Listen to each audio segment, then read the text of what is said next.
ulang balik. Ara'aital ladzi. Cepat.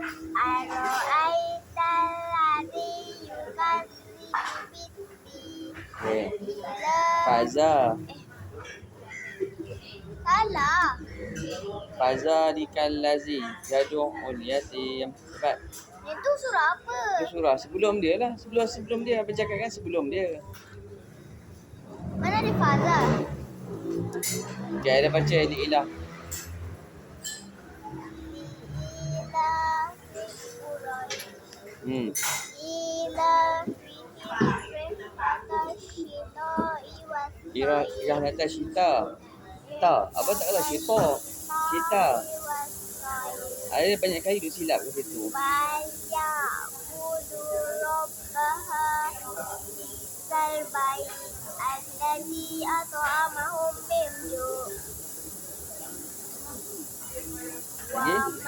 Wa'a. wa amanahum min khawf. Kena baca cepat-cepat laju-laju.